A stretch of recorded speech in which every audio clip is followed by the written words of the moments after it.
So Monsu and Joe, sit down.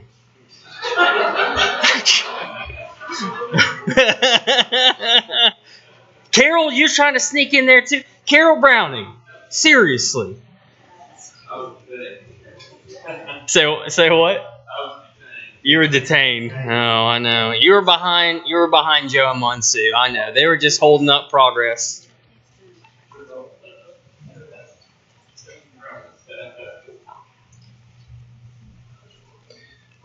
All right. Okay, so we are going to start off with a prayer, and Kenny's going to do that in just a moment. And then I'm going to go back and I'm going to finish up last week's. Then we'll go over the questions, and then we'll just move on from there, okay? So go ahead, Brother Kenny. Heavenly Father, we want to thank you for this precious day that you've given us to come and assemble here today to study your words so we can learn, take with us through our daily walk of life so that we have bright and shining stars by learning your word and taking your knowledge with us. Well, thank you for our teachers, especially Brother Matt, who is here to teach class for us to learn your words. Thank you for your son and on the cross. Amen. All right. So first I got to ask, Keith, did you do this for me? You didn't do that for me? I thought it was your handwriting. That's too deep. That's too deep. It's too neat. I just thought, who is the sweetest person in here? Keith Davis. That's what I thought.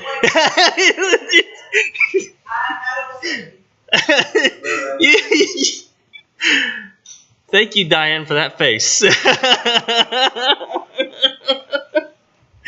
Oh man, that was good. All right, well, the mystery lives on. Oh man, this suspense is killing me. Will $1 work? Okay, well, that's all I got. That's all I.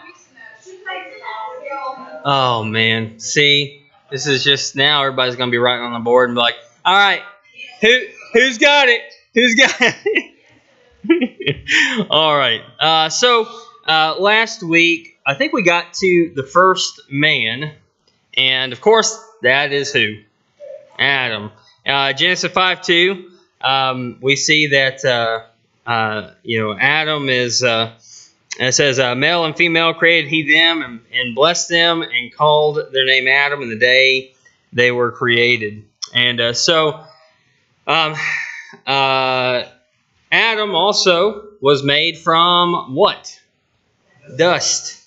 You know, I kind of like the emphasis on dust because, when we think about it, some people might say, well, he's made from dirt. When you think about the dirt, that's, all kind of clumped together. The dust is all that loose stuff sitting on top, And so it's made from the dust of the ground. It's like that old story where the scientist is trying to play God. And so he's talking, to God and saying, I can do anything you can do. And he's going to create life. And so he starts taking cells from different things and combining them together to make some life, to make a clone or something, and God says, oh no, wait a second, you gotta create that first. See, I create everything from the dust. Start off with just nothing. Yeah, that's right. Yeah, so you're gonna be God, and you got to be able to create something really from nothing. He created everything. Moving on. The first woman, of course, is Eve. And Eve is made from what? Adam's rib. I talked to the teenagers and I said, I think there's a really interesting point here to make. And that is that we know that, well, I'm going to kind of give away some stuff that's in the other sheet here. But, we know that Eve was made as a helpmeet for Adam. I know that a lot of times people actually get this drastically wrong, even in the church. And while the man is the head of the household and he takes care of things and he's to take care of the woman is to be subject unto him. That doesn't mean that he treats her like a second-class citizen. And I have gotten really annoyed with people over the years. There are some things that just really get under my skin just a little bit. And this one is the thing that gets under my skin. And since we're adults here, I have had women that have come to me and Autumn and talk to us and say, well, my husband basically says that anytime he wants to be in a physical relationship, he just says, look, I'm the head of the household, you're in subjection to me, and let's go to the bedroom. And I have heard that so many times. And every time I have to hold myself back from walking over to that man and just slapping him right in the face. And what in the world are you doing, man? What is going on? I mean, this is not the same thing. That is not, and I've had to teach men, and I'll say, look, I know that one of those things that men like to complain about is the physical relationship because men and women are made different. Okay, so when you've been married for a little while, it's not something that women want to do all the time, and men pretty much want to do that all the time, and so you gotta figure that out, and that's of course a general statement, I know, but that being the case, I've had to teach men that if you treat her right, she's going to treat you right. And you just gotta be a servant to her and treat her well. And man, if more men would just get that down, then there would be a whole lot more happier marriages. And that's not just in the physical relationship, that's just in all things, really, all encompassing. Serving each other. Yeah, go ahead. Did you have something to say? Yeah. Yeah. Yeah. Yeah, I've heard people say it's a 100-100. You have to be willing to give 100% all the time. When you get married, that's what you... Now, there are days when you're going to give 50-50. There are days when you're going to give 95-5. There are going to be days when you might give 100 because they're not going to want to be doing anything in relationship to you. They're upset with you. So you've got to learn that, look, if I'm going to make marriage work, I've got to do my part. And I think that even goes really hand in hand with what happens in the Lord's church. I've had a lot of people go, oh, well, I'm not getting anything out of it. And every time someone says something like that to me, I ask them this question without any exception here. What are you putting into it? Same thought process when I've had people complain and be like, you've never been out to my house to visit me. I try to visit everybody, but, who tends to need visiting more than anybody else? Those who are sick and shut in, so that's where we tend to spend our time. But I'll have people, you haven't come out to visit me. And then I'll just say, okay, well, how many people in the congregation have you gone out to visit? I mean, it's not a preacher thing, it's a Christian thing. And so, we need to, if we want to get something out of something, we got to put something into it. And, anything that is worth doing usually is pretty difficult. And so, you got to think about it in those regards.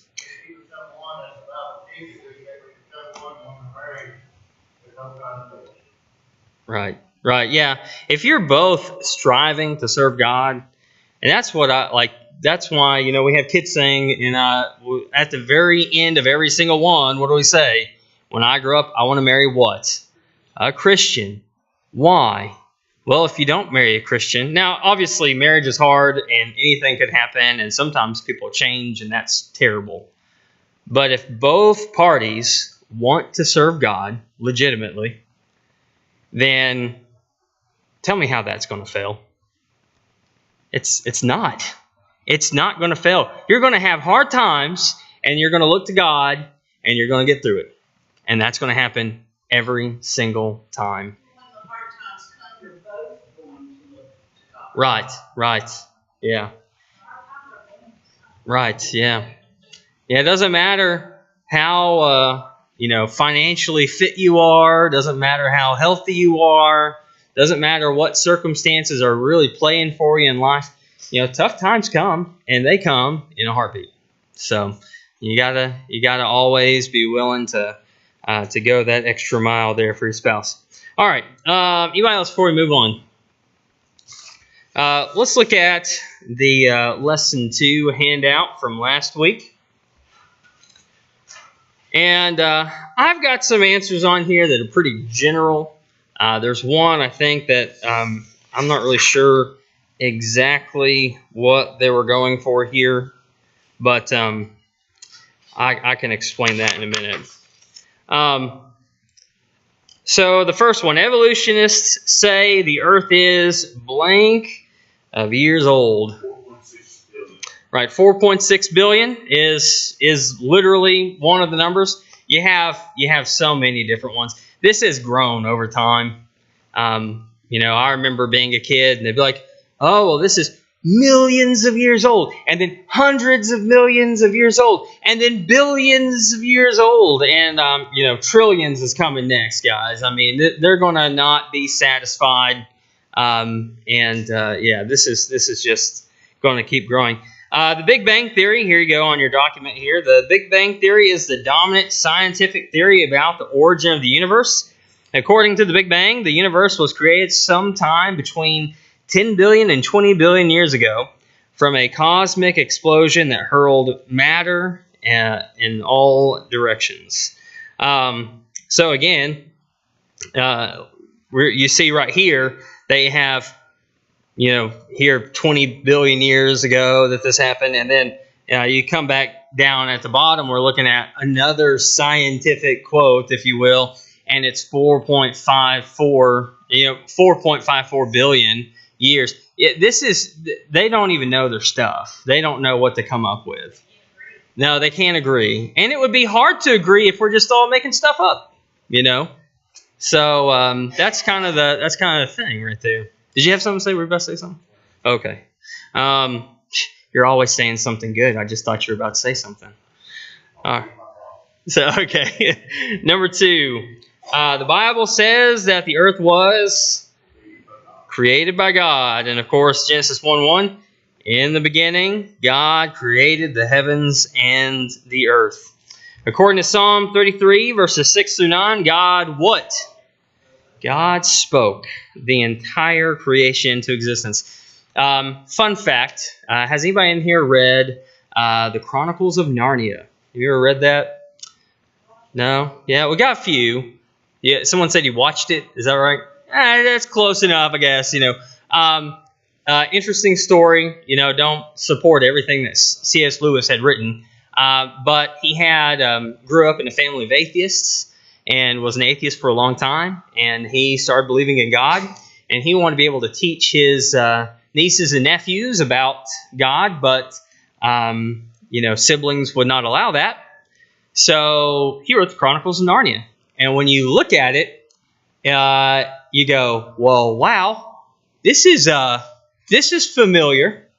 And in the beginning of all of this, it explains this. I can't remember which one that was. Most of us started off with The Lion, the Witch, and the Wardrobe. But there's one that prequels that, and it talks about the creation. And the lion, Aslan, that is supposed to be Christ, a picture of Christ.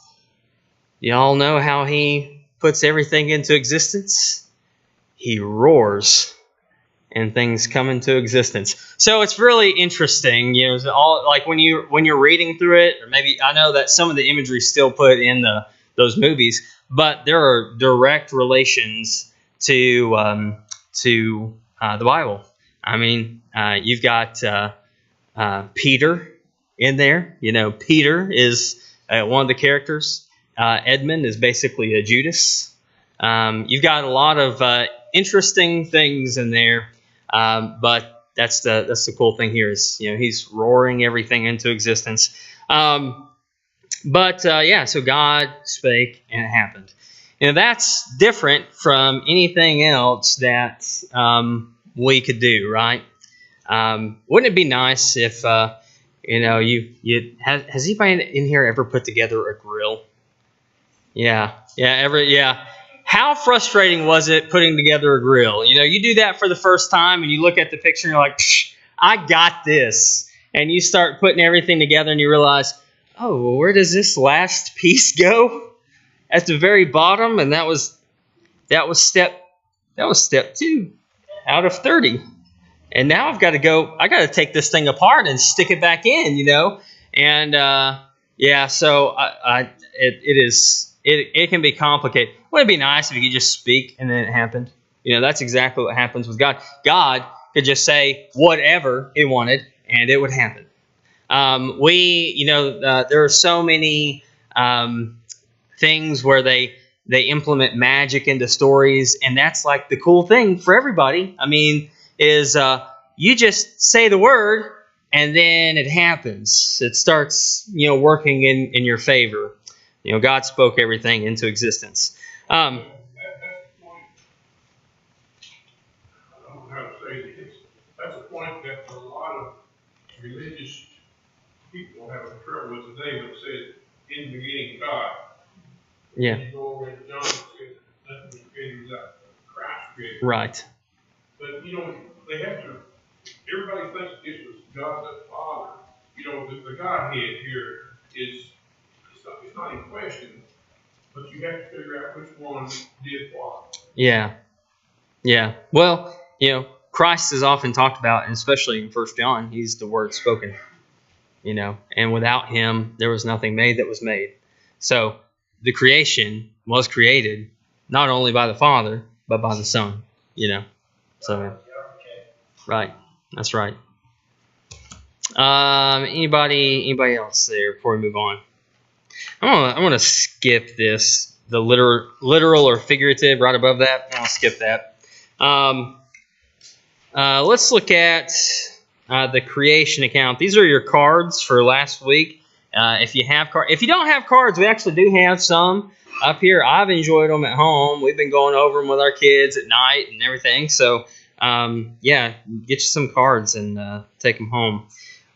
So, Genesis 1 through 5, first day, what was created there? Light.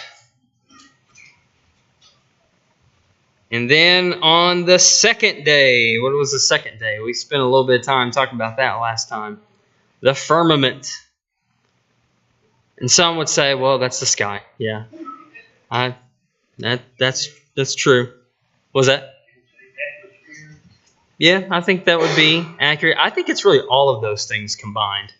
So, what we see in the sky, and then, we talked about that vapor barrier, the atmosphere, and all, So, yeah, I think it's like everything like that. We have so many different words these days for some of this stuff. The third day, what was that? Sea, land, and vegetation. See, I saw Homer doing that back there. That's right. Attaboy.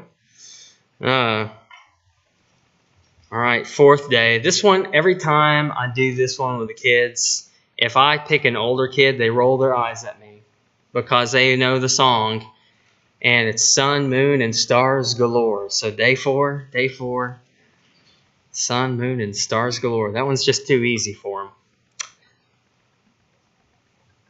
The fifth day, what was on the fifth day?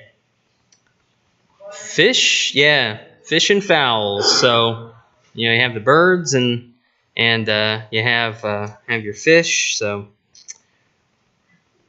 day 6, animals and man. That was a busy day. Yeah, it was that's a big one. But really, I've thought about that and I go, I guess it really wasn't that busy because it goes, man. It's there,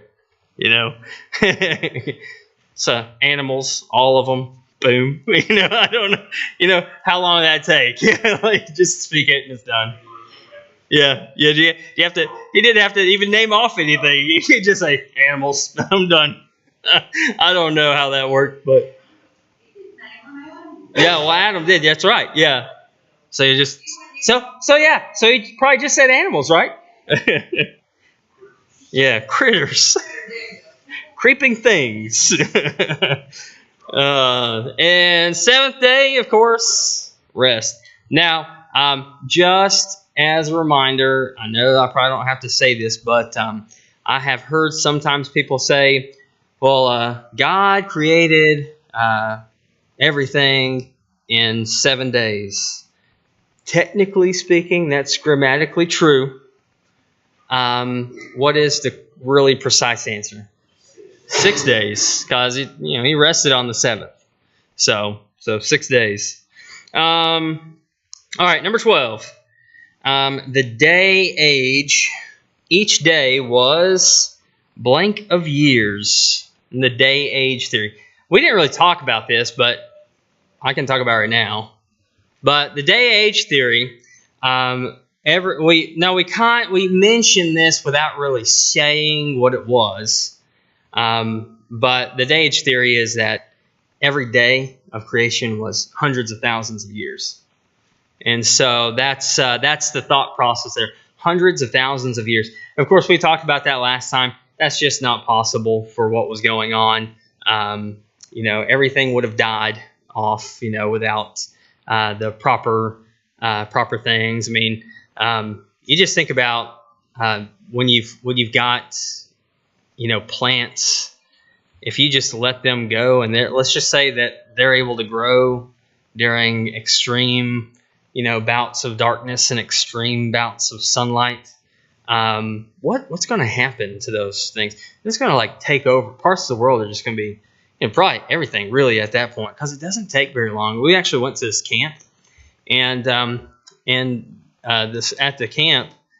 We had a guy that was a biologist, and he was awesome. He was an elder in the church, and I wish I could just see life through his eyes, because this guy would go over and he had a little pocket knife, and he'd go over to a tree and he'd take his pocket knife out and he'd cut off a leaf, and he'd just stand there, and just for several minutes just looking over this leaf, and I just watch him and go, what is going through that man's head? What is he looking at? He's just so smart, And you go over and you ask him any question about, plants and animals and people, and he had the answer. And he would, it was funny because all the boys would ask him really awkward questions about, we'll just say bodily functions, and asking about those. But I remember him, we're standing on this hill, and he said, you know what? If we didn't come here for, let's say, 200 years, he said, this field, this whole camp area, you wouldn't see it anymore. He said, 200 years, trees are going to grow up, and there's going to be nothing here. And he said, you might find the pillars of the cabins because they're made of concrete, but you won't find any boards. They'll probably all be done away with, all eaten up if nobody's out here taking care of it. And he's like, that's just a product of not mowing and not cutting back, shrubs and things. You're going to have trees and everything grow up. And then I was like, man, I hadn't really thought about that. But growing up in the Chattanooga area and having all the battlefield in Chickamauga not far away, and there are places out there that you could go, and when I was a kid, there's a place where a cannonball had hit a tree, and you could just barely see it embedded in the tree. And I heard recently that you can't see it anymore because the tree has completely grown around. Now you can see there's a ball there in the tree, but the tree's grown around it now. But it damaged the tree. And then the tree started growing back around it, and everybody just left it alone, because it's a park. You can't do anything, and so they just left it alone, and it started growing right back around it, and it's crazy. But right, yeah. So the idea that there's hundreds of thousands of years, there would not be a place to walk, because man clears stuff out, to be able to live, makes roads and things like that. Also, we have the gap theory, which is, now this is the one, I wasn't sure why they put days at the end of this. Did anybody else? I was like, what is this? Because there's and I've not ever really heard like an exact number on this one, whether it was billions of years or, hundreds of thousands. All I have heard is that this gap theory is that in Genesis, between Genesis 1 and Genesis 3, people will teach that there was an entire different creation. And that creation, some call this creation and restoration theory. And what they do is they talk about how, in the beginning God created the heavens and the earth without form and void, so creation. And then verse 3, God makes light, and then there's, we see the 6 days of creation after that. And so people have theorized that there was an entirely different creation that was destroyed, and now there's a new creation. Now, there's a couple of really major problems with this. Number one, anybody know of a verse outside of that would describe anything like that? There's not a verse that would describe anything like that. Number two, when you think about how, and I think I've discussed this before, and I think I did this last week, may have been with the teenagers, but is a grossly misunderstanding of just how Hebrew literature works. Because sometimes, and I think it was this, because we're talking about, heaven. But what they'll do is at the beginning of a statement, they'll explain that something's going to happen. And they'll say, this is what happened. And then following that, you see, and then this is what happened. And they detail it out. And it happens. Just read the book of Genesis, and you'll see that. Just think about that as you're reading the book of Genesis. There'll be a statement about something happening, and then the next thing you know, it's detailing that event. So it is such an unintelligent argument. I cannot give it half a second's thought.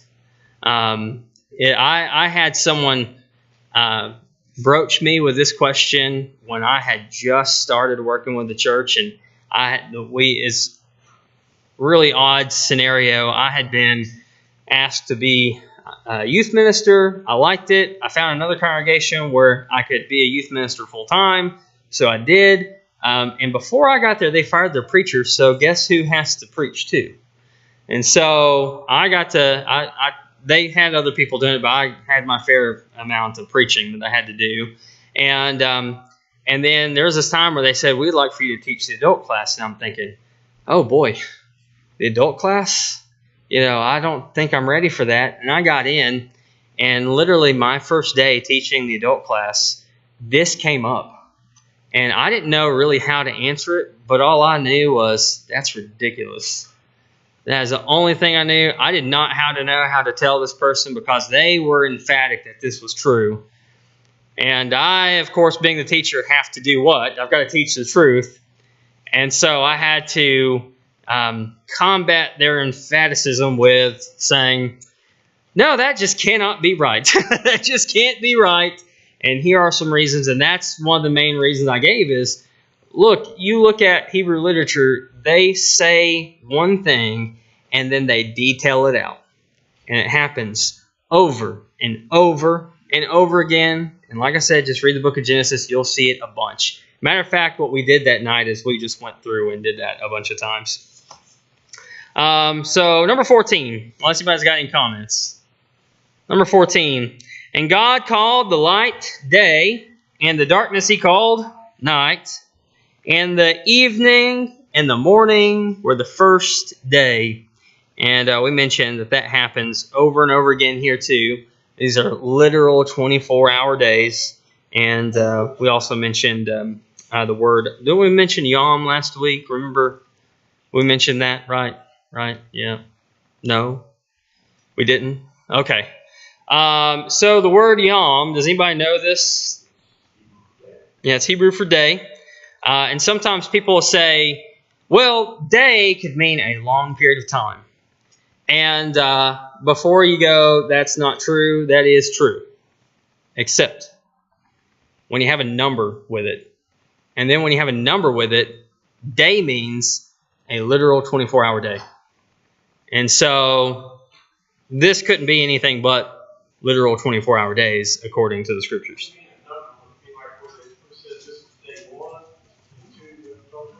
Yeah, so when it says that he created the earth, created the world in 6 days, when you see these numbers coming by, then you know that has to be, this one day. And then, of course, too, other hint there, and it says, morning and evening. And it says, so they're all there, right there together. You see it all because you have morning and evening, first day. Morning and evening, second day. So yeah, it's not a vast time period if there's a number associated with it. I'll let y'all read over that. The crown of God's creation. The first man was Adam. Adam was made from dust. The first woman was, and why was she created? To be a helpmeet. And you know what? We didn't get back to that. I meant to finish that up.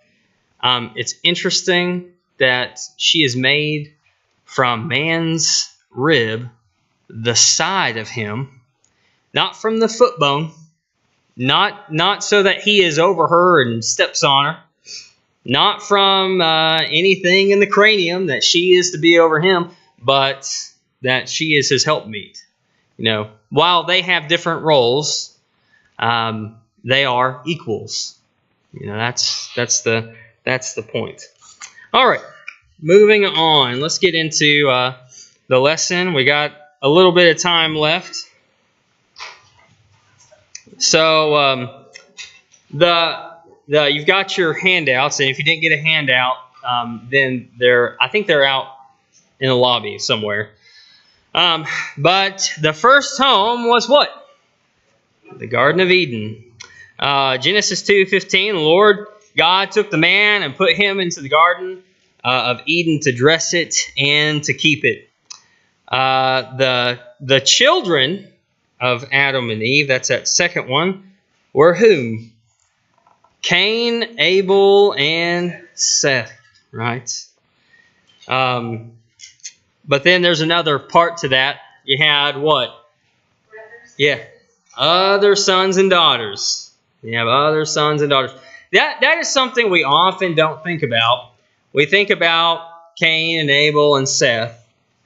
But a lot of times we don't realize, well, they had other kids too. They just weren't lucky enough to be mentioned in Scripture. So that's all that it is. We also have the first physical murderer. The first physical murderer, and that is Cain. Now, I went through, and I know I've discussed this before, but it's a good review. So in Genesis 4, we see that right at the beginning that Eve has a child, and she says, I've gotten a man from the Lord. So this is a new experience. And she has, Cain and Abel, and as they grow up, what happens? Cain, he's a tiller of the ground. Abel is what? He has flocks. And so we see that in the process of time, what happens? They offer the sacrifices. Now, we don't talk about this a whole lot, and I'll just write it up here for anybody that can read my scratch.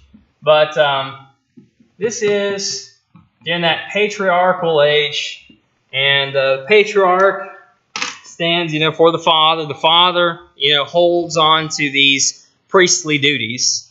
And so they're offering the sacrifices. You remember back to Job. Job does that for his children.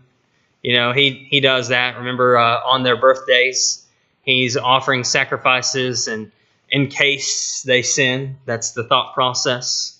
So they offer the sacrifice, basically doing that role of the priest. But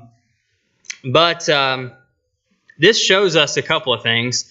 Under a patriarchal law, what would that mean for Cain and Abel?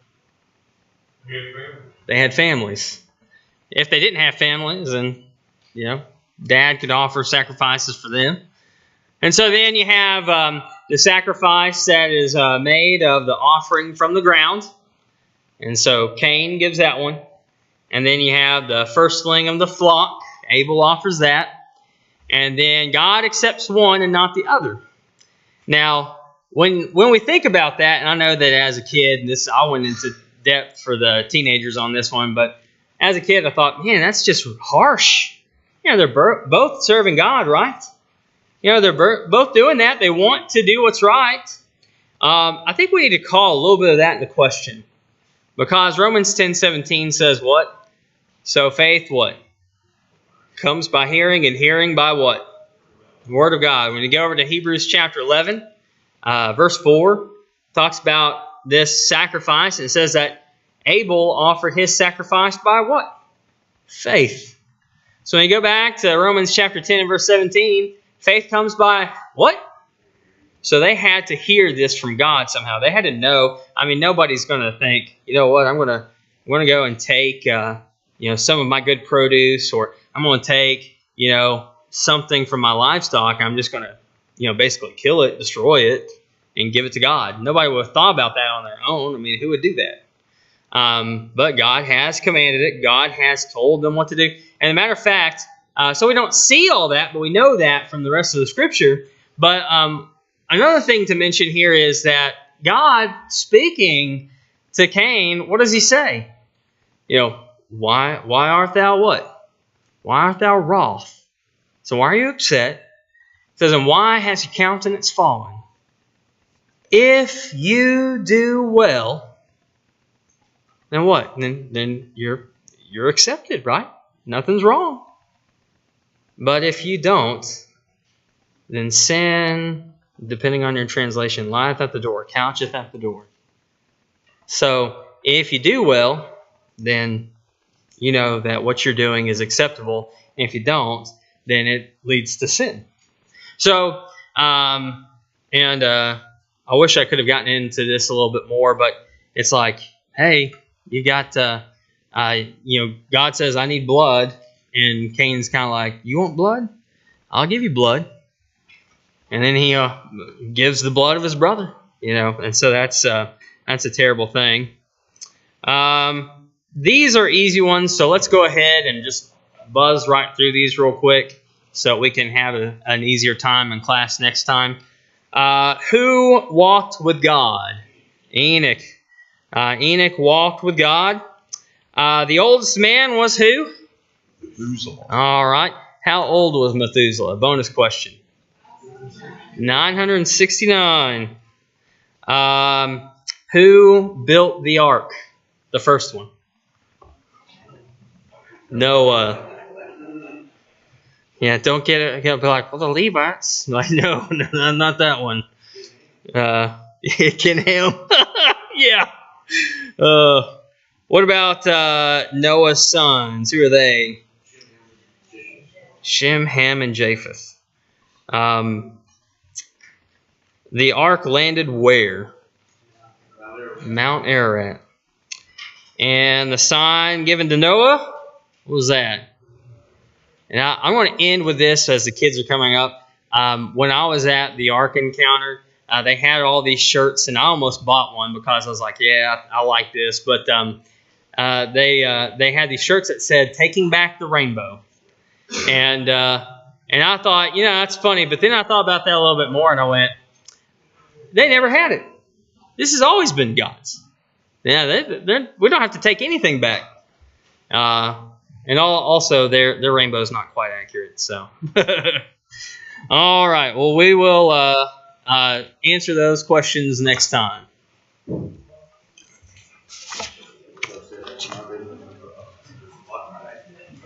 Right. Yeah.